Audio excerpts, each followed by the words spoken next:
College যাব বলে ready হচ্ছিলাম, আর রেডি হতে হতে পুরো ঘেমে গেছি। তাড়াতাড়ি করে কলেজের জন্য বেরোলাম এত রোদে গরমে। যখন রাস্তায় বেরোলাম আলাদাই গরম দিচ্ছিল। তাড়াতাড়ি করে ছাতাটা খুলে নিয়ে পুরো মেন রোডের দিকে দৌড়। আর মেন রোড থেকে তো অটো ধরে সোদপুরে নেমে গেছিলাম তাড়াতাড়ি, আর সোদপুর থেকে মধ্যমগ্রাম চৌমাথা। আর আজকে ম্যাজিক চলছিল না, দুঃখের বিষয়। কতটা রাস্তা হেঁটে হেঁটে কলেজ জাস্ট ঢুকেছি, আমি দেখছি কলেজের সব রুম ফাঁকা। তাড়াতাড়ি করে ওখানে প্র্যাকটিক্যালটা লেখা শেষ করে ম্যামকে জমা দিলাম। আর দেখছি পুরো আকাশ মেঘলা। তাড়াতাড়ি করে বেরিয়ে গেছি কলেজ থেকে, যাতে আবার বৃষ্টি না শুরু হয়ে যায়। অটো ধরে পুরো স্টেশনের দিকে দৌড়। সবার বন্ধুরাও ছিল একসাথেই।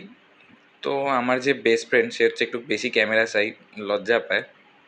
সবাই মিলে তারপরে গেলাম, ওই ঘুগনি খেলাম স্টেশনে। ঘুগনি খেয়ে দিয়ে বাড়ির জন্য দৌড়। বাট রোদ উঠে গেছিলো আবার বৃষ্টি হয়েই একটু। বাই।